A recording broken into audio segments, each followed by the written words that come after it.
45-year-old female patient comes to us with breast cancer. जनवरी 2024 में उनका diagnosis complete होता है, फरवरी में उनकी सर्जरी होती है, it was a good surgery.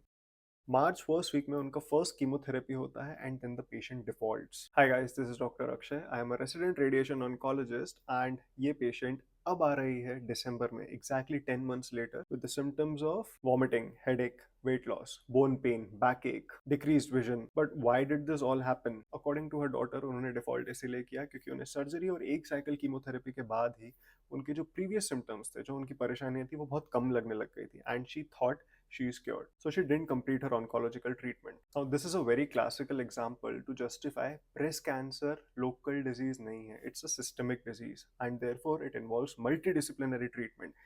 Surgery और रेडिएशन थेरेपी के अलावा कीमोथेरेपी बहुत इंपॉर्टेंट रोल प्ले करती है एंड उनके क्लिनिकल प्रेजेंटेशन से ये बहुत ऑब्वियस था कि डिजीज मेटासिसाइज कर गई है because of incomplete treatment. On further enquiring ये मालूम पड़ता है कि उनको जैसे जैसे थोड़े थोड़े सिम्टम्स हो रहे थे, वो अपने लोकल ऑल्टरनेटिव मेडिसिन के डॉक्टर से मेडिसिन ले रही थी और अपने सिम्टम्स को दबाए जा रही थी विदाउट नोइंग कि वो सिम्टम्स एग्जैक्टली हो क्यों रहे हैं, without coming to an oncologist. And obviously we were suspecting metastasis and on CE-MRI brain you can see दो parietal tumor foci, एक फ्रंटल ट्यूमर फोका है और एक ऑसिपिटल ट्यूमर फोका है। ये ट्यूमर फोकाइज ब्रेस्ट कैंसर से ही आए। T2 इमेज में यू कैन सी उनके सिम्टम्स का रीजन है this large पेरिट्यूमरल oedema.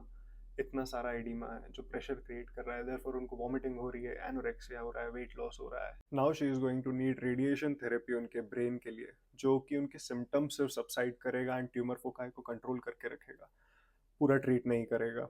If she would have taken her complete treatment 10 महीने पहले, she would have lived a good quality of life, definitely would have lived longer like a normal individual, but presently she is going to have very bad quality of life and survival would be hardly 1 year. Point behind making this video is awareness, making you guys aware that treatment पूरा तब होता है जब आपका doctor कहता है, ना कि जब आपको अच्छा फील होने लग जाता है।